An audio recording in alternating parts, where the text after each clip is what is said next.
Europe is facing its worst gas supply crisis ever. We are in the fight of our life, and the war in Ukraine has exposed the profound risks of our fossil fuel addiction. The European Union is looking for solutions. At the same time, it wants to reduce reliance on Russian energy. BP has reported the second highest profit in its history. The energy crisis that is currently being faced in Europe is being compared by some analysts to that of the 1970s. Back then, many Western economies were built on the foundations of cheap, reliable fossil fuels. But when OPEC countries switched off supply, costs and prices across the world shot up, causing high inflation, cost of living crises, and huge economic pain. At the height of the embargo, 500,000 people were thrown out of work. Products we manufactured and sold dropped from $10 to $20 billion in value. In response, some countries sought alternative forms of energy that were less dependent on the whims of unpredictable governments, as well as being cleaner for the planet. But once the flow of oil came back, many countries decided to return their economies to running on fossil fuels, switching back on coal-powered factories, and to some extent, it was business as usual. But not so in Denmark.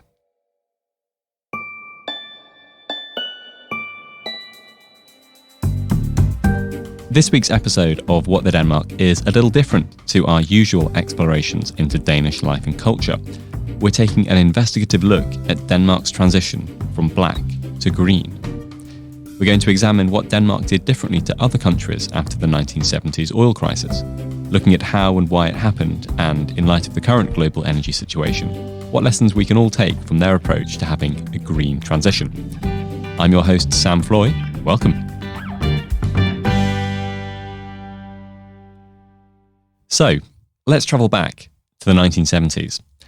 After the global energy crises of 1973 and 1979 hit Denmark, the Danish government, and by extension its people, were adamant that they would not be at the mercy of oil and non-renewable energy again. Whilst many other countries were relieved to get back to a state of affordable, non-renewable energy, the Danes decided that this was a time to fundamentally reshape their economy to be built on green, renewable sources. It wasn't, and still isn't, easy, but through cooperation of the public and private sector, Denmark now boasts a resilient and largely sustainable energy sector with relatively little impact on the climate. So here we are. This is our showroom. This is where we host international visitors every year, political, commercial decision makers who come to Denmark to learn about the green transition that we have gone through in Denmark. Mm-hmm. To learn more about Denmark's green transition, I visited Finn Mortensen, the executive director of State of Green. I'd go so far as saying that Finn is pretty much the most qualified person in the whole country to speak to about this topic. So, Finn Mortensen, director of State of Green. What's your day-to-day job look like? It's a small organization. We are about 15 people. You can compare us to a branding organization. Our job is to make Denmark known internationally as a green nation. We are what you call a public-private partnership, not for profit, partly funded by the Danish government via the annual budget bill, partly funded by the three major business organizations in Denmark. And then we have a number of corporate sponsors who also want to support our cause. The work that State of Green is doing to spread the story of Denmark's green transition and encourage the rest of the world to follow suit is pretty admirable. But I also like how open they are about the almost selfish benefits that they see from doing this.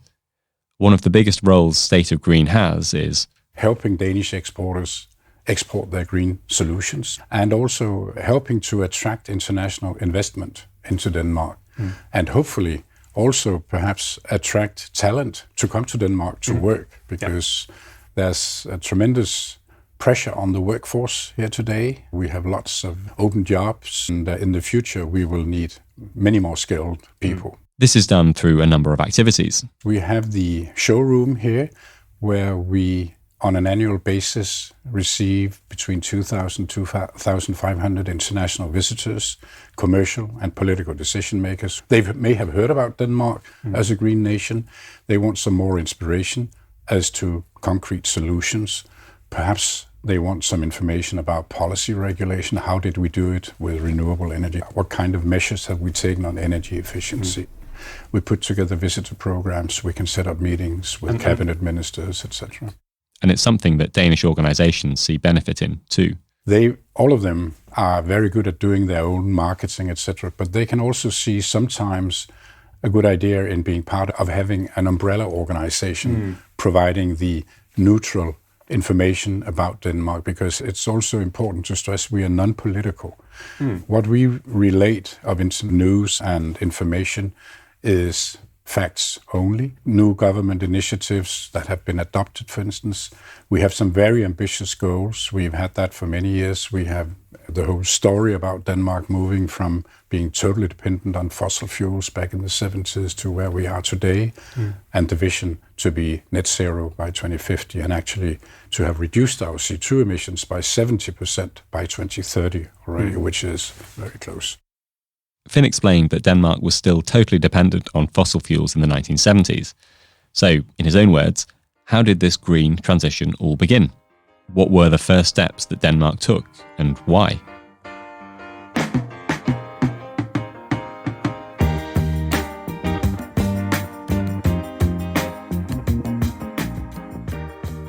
Denmark didn't differ much from many other countries back in the 70s. We were totally dependent on fossil fuels. We had not found oil in the North Sea, didn't have any natural resources here, so we relied entirely on imported energy. 95% of it was oil.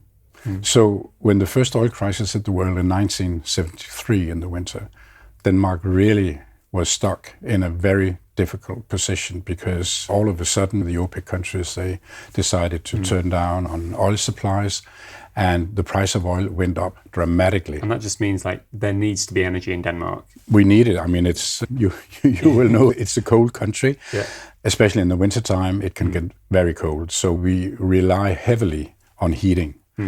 And back in 73, the oil crisis really hit us at a very, very difficult time, because it was November, it was freezing cold, and the government and parliament simply had immediately to tack a new energy course. We needed to start diversifying our energy supply, moving away from oil. Initially, we moved over to coal, but at the same time, government and parliament decided to start focusing on renewable energy. Not very much, but a little bit. And secondly, also to start focusing very much on energy efficiency, from the point of view that the cheapest energy is the energy you don't use. So a number of measures were taken. Broadly speaking, you could characterize them by the stick and carrot method. Stick being very high taxes on all kinds of fossil fuels. The carrot being economic incentives to businesses who could come up with new ways of manufacturing their goods where they use less energy, for instance. And for private individuals, they could get tax rebates or economic incentives to start insulating their houses. Finn had mentioned the discovery of North Sea oil. So before we moved on, I wanted to get his perspective of whether discovering these massive oil deposits had led to a different trajectory for Denmark's neighbour who did find them, Norway. Before the oil was found in Norway, were they basically going through the same trajectory, and it just so happened that oil crisis hits, Norway actually has oil, so they didn't need to do all these measures? Or I can't remember the exact years and dates for Norway, but I actually think they had to. They were in the same position as Denmark initially back in 1973. They had not started yet producing that much at the time. And I think it went for all countries. The first tool you go to is taxes. You start taxing imports of fossil fuels. One important difference between Denmark and most other countries is that, after a while, oil prices started falling again. But it was decided in Denmark to keep very high energy taxes, simply in order to start pushing for this to make sure it wouldn't happen again. Precisely, and to start moving into a more renewable era. So most other countries, they simply lowered their taxes when prices started falling on crude oil, and thus it became cheaper for people, and perhaps they forgot about how important it is to save energy. But in Denmark, we learned it the hard way, because the government, supported by parliament, decided to keep very high energy taxes. And it's still the case today. We have very high energy taxes. What is it about Denmark that you think made them have that realization versus other countries? I don't have the answer to it. I think it's a combination of several things. I think we are very pragmatic in Denmark.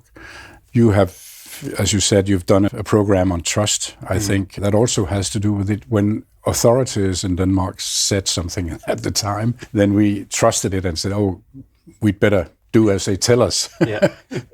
So we are very law-abiding people. But I also think that, especially when it comes to energy, it's a question of looking at your own purse. Petrol, for instance, being extremely expensive, you thought twice about taking your car for a ride. We had a period in the winter of 1973 when the government said that we have to regulate the use of cars. So if you owned a car, you were only allowed to use it every second Sunday, for instance, depending on the last cipher on your number plate, even, uneven, etc., simply in order to cut down on consumption. And I think much of the government policy translated into the Danish mindset. And if you go today to a Danish kindergarten and see some of the toddlers running around, going to the toilet, one of them forgets to turn off the tap of water. One of the others will be there immediately and say, hey, you forgot to, and then you'll go and turn it off. So we have been brought up with it for decades, that energy, water, scarce resources, we should take care. But what if Denmark had discovered the oil? You probably know that Norway is now one of the largest oil exporters in the world, with revenue going into a state-owned fund that has made Norway one of the richest countries in the world.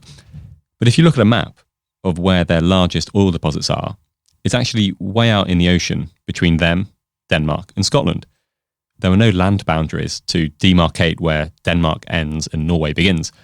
They were drawn up on a map in a negotiating room between the countries. And so it's very plausible that if the boundaries were drawn slightly differently, it would be Denmark who would be in possession of the massive oil deposits. I was curious to ask Finn about his thoughts on how this alternative history could have played out. Would Denmark have kept its focus towards renewable energy? I think the fact that eventually we did find oil in the North Sea and started pumping, and actually started pumping big. But even at the same time, we kept this focus on renewable energy and on energy efficiency. So I think, to me at least, it goes to show that, yes, we can make money on it. We actually started, we became a net exporter of oil. Already around the 2000s. Okay. So we've been a net exporter for many years. But again, I think we look at it as Danes from two perspectives. What's good for the overall economy and how is my own economy doing? So on your own economy, you still, even though Denmark is making a lot of money or was making a lot of money on exports of oil and gas, when it came to your own economy, you would still be careful about spending. Is it because of the taxes? Because of the taxes, absolutely. Yeah. Yes. Decisions have been taken to phase out coal entirely. The use of coal in Denmark will have done the last power plant in about a year's time or so, 18 months' time. There's a decision to phase out oil extraction, no new borings or anything. But it's a generational thing. I mean, we have young generations today who care much more about climate, the environment, sustainability, etc., than my generation did originally. I think it dawned on many of us in the 80s. There were some European incidents, acid rain, for instance. Environment came up in the 1980s for earnest. But today, we had a national election in Denmark in 2019. It was dubbed the climate election. Simply because a few weeks before the election, there were some opinion polls that showed they had asked people, what do you care about the most in this upcoming election? And a majority of people said the climate, which wouldn't have happened 15 years ago.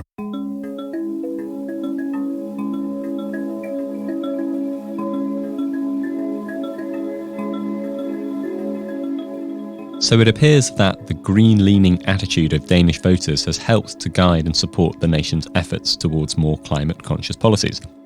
However, there are countries around the world that continue to develop plans to build new coal plants and drill more oil.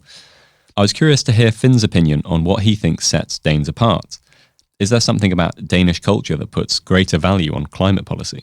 I think that's difficult to say. I think if you look at the other Nordic countries like Norway, Sweden, Finland, you'll find many of the same traits among the younger generations here, as we see here in Denmark, about caring about the climate, enough is enough, things like that. But I think it resonates with the way people are thinking in other European, at least North European countries. So I don't think you couldn't call it a specific Danish attitude. My personal observation is that younger people are becoming more and more vociferous in questioning, do we need economic growth? Is economic growth in itself a value? What kind of economic growth should we have? It should be sustainable. But I mean, go to Poland, for instance, where they're closing down the coal mines. What are you going to do about the hundreds of thousands of people who have been employed for decades or for generations in the black sector or black economy? When we talk about green transition in Denmark and also the other Nordic countries to a large extent, we see it also as very important to talk about just transition, to make sure that you get, for instance, what do you do about the Polish mine workers, how to get new jobs for them, in what sectors. And I think there's some learnings from Denmark, at least also in that respect. What's an example of that? If you look at on the west coast of Jutland, there's a city called Esbjerg, which used to be a fishing port, the most important fishing port in Denmark. Some 20-25 years ago, that more or less disappeared because, well, other ports took over and fishing went down. So Esbjerg transformed itself into the oil and gas port of Denmark, and not only of Denmark, but of the North Sea. So many of the oil rigs, they were supported out of Esbjerg. Now the situation is different. So now Esbjerg today is the number one port for shipping of wind turbines. I think it's the major part of global wind turbines have actually been, blades, etc., have been shipped out of Esbjerg. So this transition where you also take into consideration what kind of skills are needed, how can we upgrade the skills of people who used to work XYZ, and that's one of the areas where I think the Danish approach, where we have close cooperation between the government, the labor side, and business and industry is very important, because I think we are very good at looking at challenges in a holistic way. So, contrary to many other countries, in Denmark, labor doesn't see business and industry or the government as their enemies. We seek consensus on many issues. We always try to involve and engage the other side, which has helped this green transformation. The case of Esbjerg, a town on the far west of Denmark, is a useful microcosm for understanding the wider country's transition to green. To manage Esbjerg's transition effectively, the government put several initiatives in place to support the local economy, ensuring jobs were saved and local people supported. The city of Esbjerg, the mayor, for instance, would call in the labor unions locally, talk to people from the central government, talk to business and industry and say, how are we going to deal with this issue here? How can we help one another in securing that there will be jobs in the future for people who used to work in the oil industry, in the offshore industry, for instance? Then the government would say, okay, we can provide some financial assistance, perhaps courses to upgrade the skills or retrain people who used to work in that area. I think a good example was that when we had the financial crisis in 2008, Denmark, like most other countries, the Danish economy was severely affected. And especially in Jutland, where they lost many thousands of jobs. But many people were retrained and went into the green economy, working for wind developers, turbine makers, sub-suppliers to the wind industry, people working in the water technology industry, etc. All of it took place in close cooperation between some of the big companies themselves, the local council, and money from the government side in order to upgrade skills, for instance. Have you seen that approach being taken in other countries?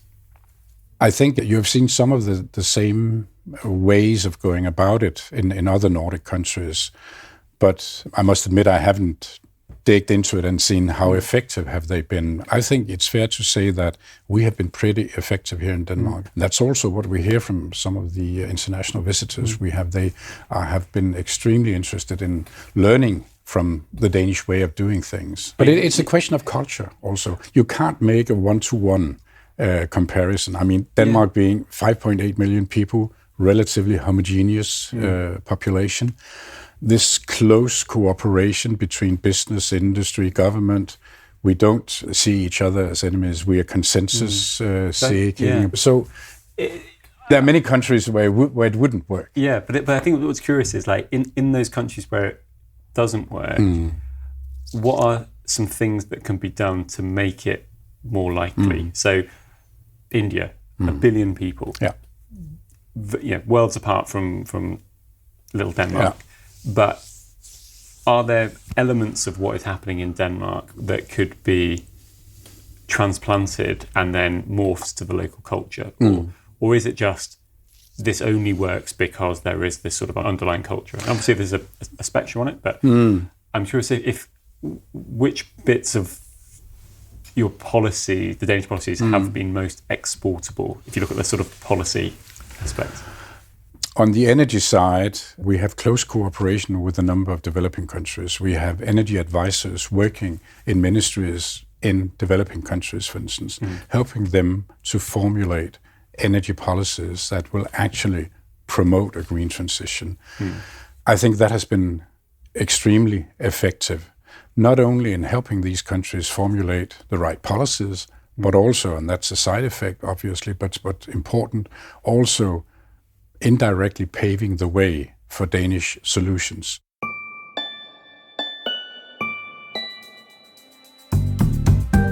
If hearing about Denmark's strategy for a green transition is making you feel like you want to make a difference in how you spend your working hours, perhaps by working for a company that is doing something climate positive, then you might be in luck.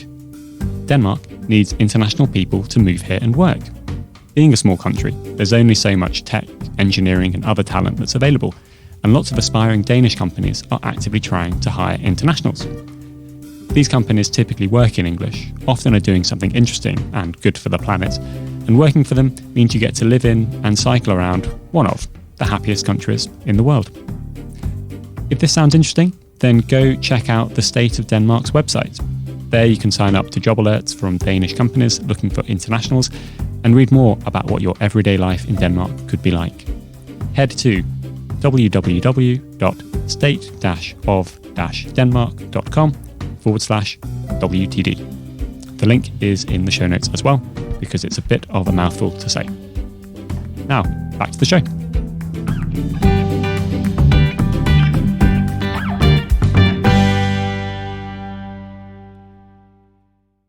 State of Green strongly believes that collaboration is the fastest way to achieve green transition, which is why a lot of their work involves creating partnerships.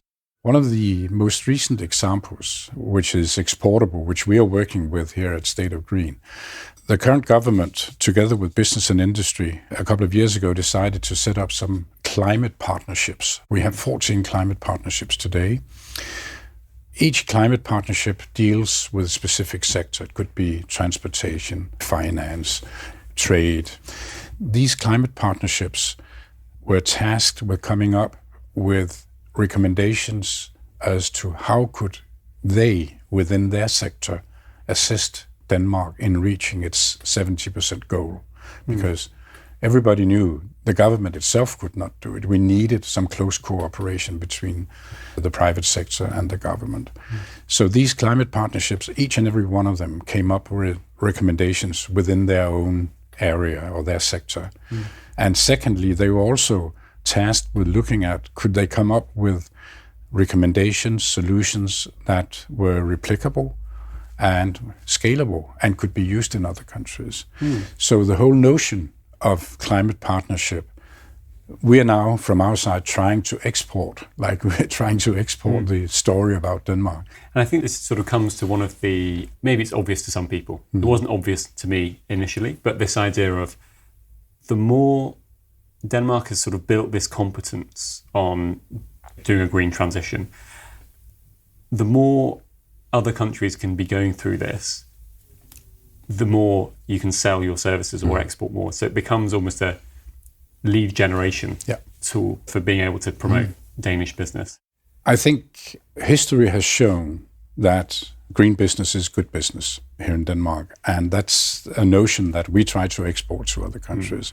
If you compare total Danish energy consumption in 1990 with today and look at GDP, you'll see that we have been able, over that 30-year period, to sort of, you could say, decouple our economic growth from the use of energy, because our energy consumption over that period has remained more or less flat. We've been able to reduce our CO2 emissions, but we have been able also to increase our GDP by more than 60% over that period. So that track record really shows that if you go about it in a diligent way, you can actually create economic growth without increasing your overall energy consumption. So I think that's a good lesson, at least that's the way we see it here. You could argue that the rest of the world clearly has a lot they could learn from Denmark, but I was also keen to hear about whether there was anything that Denmark had acquired from other countries.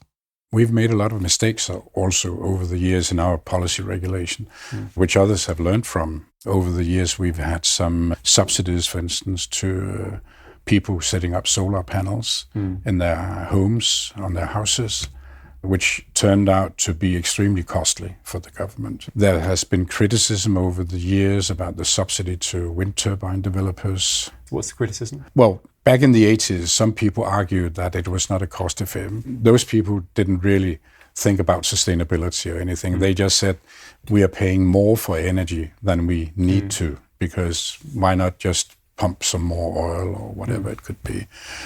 So undoubtedly, we have made mistakes and we have learned from other countries. Right now, I think in some of the city areas, we have definitely also looked at some good examples in other countries, what could be done. For instance, when it came to digitizing city infrastructure, lighting, etc. That's areas where we have looked at what have other countries done, our cities done, and replicated that, or perhaps refined it. If you've ever found yourself in a supermarket in Denmark, you may have noticed individuals entering the shop with arms full of empty drinks bottles and cans. To outsiders, this might seem like a strange concept, taking empty containers back to where they came from. However, this is actually one of Denmark's most successful recycling initiatives in action. If you buy a glass bottle, a plastic bottle or a can, you pay a deposit of approximately 1 krone 50, which is about 10 cents. Yeah, something like that. Yeah. You pay the deposit, and once you deliver it back, you get the money back. And it means that we have a return rate of 95-98%. But I think what's interesting is that this seems only possible because there is this infrastructure at supermarkets. Yeah. There are these machines where you can put it in. Yeah. It gives you a little receipt saying, so if you give 10 bottles back, you get 15 kroner. Yeah. And that allows you to have money off in the supermarket that it comes from. Yeah. That feels like that's an exportable model. Has Denmark exported that? Oh, yes, absolutely. Yeah. Absolutely. And actually, I talked to some people from Kenya earlier today, and they're also looking into sort of a bottle system and a deposit system also for other kinds of goods. Right now in Denmark, we're looking at, could we have some kind of deposit system for plastic cups when you go to Starbucks to buy your coffee, for instance? Should there be a deposit on that? How can we set it up? That's an example I can imagine where the Danish system will work in one way because it's Denmark. Yeah. But then that might need some local adaptation. It will. Yeah. I know that they will introduce a system in Scotland next summer, a bottle deposit system. It should be said also, we have actually some big challenges and problems in Denmark when it comes to waste. We produce much too much waste. I think we are still number one in Europe when it comes to waste per capita. production of waste per capita. And that is rubbish, like that's household. trash Yeah, stuff, okay. yes, precisely. Really? Number one. We're not very proud of it, but it's still the case. So we need to start reusing much more. We need to do away with some of the triple, quadruple packaging of goods, etc., vegetables. So just to say that even though we have come a long way on the green transition in many areas, there are also areas where we are lagging behind and have some very big challenges ahead of us. So Denmark is still far from perfect, but it's encouraging to hear how the efforts they're making to become a more climate-conscious country could be adopted by other countries who are also looking to implement greener practices.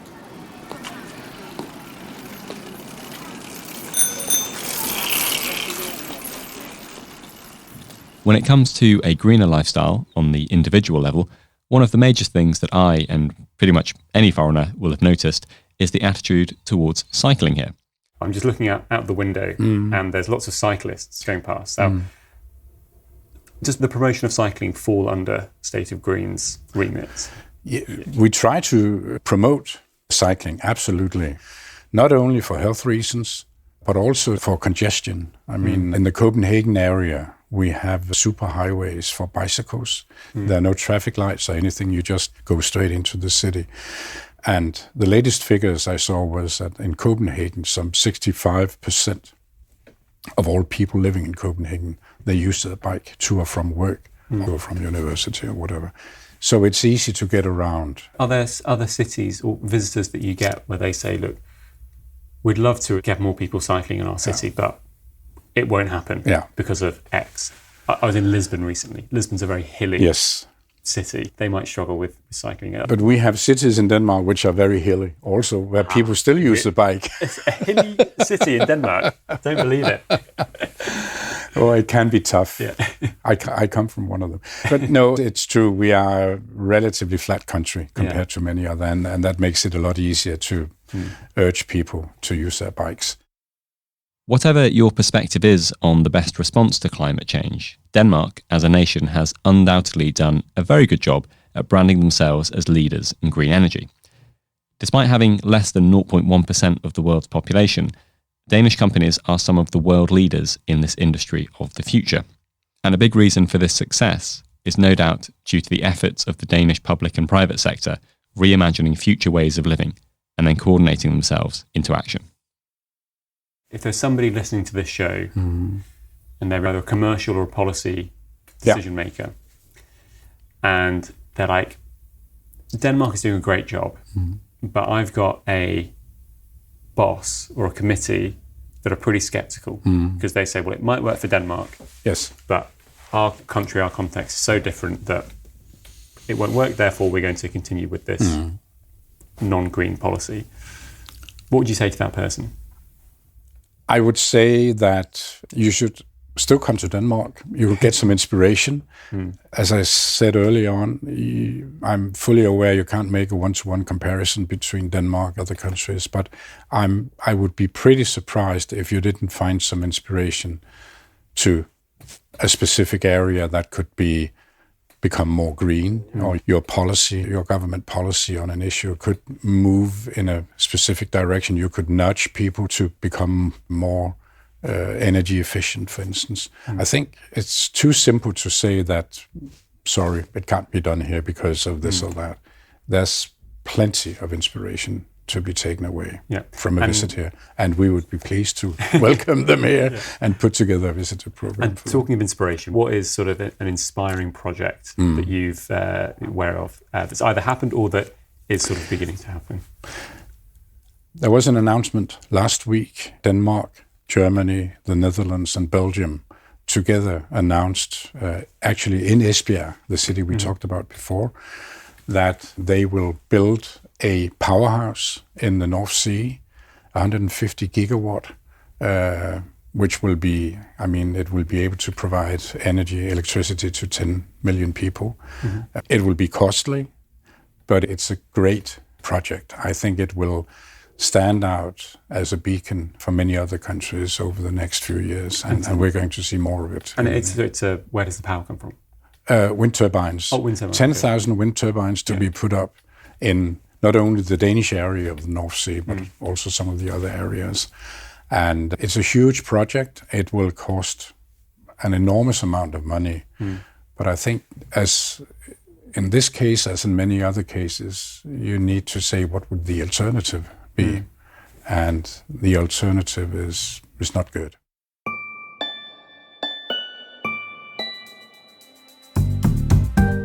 Thanks to listening to this episode of What the Denmark. In the show notes, we have included various links to things we have spoken about. If you'd like to learn more about what we do, then head to whatthedenmark.com and follow us on Facebook and Instagram by searching for What the Denmark.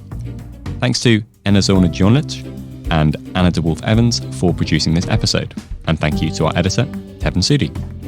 As always, time for our Danish sign-off. Vi ses næste gang. So we're going to try and do green transition. Okay, let's see how we go. It seems to be recording. Okay.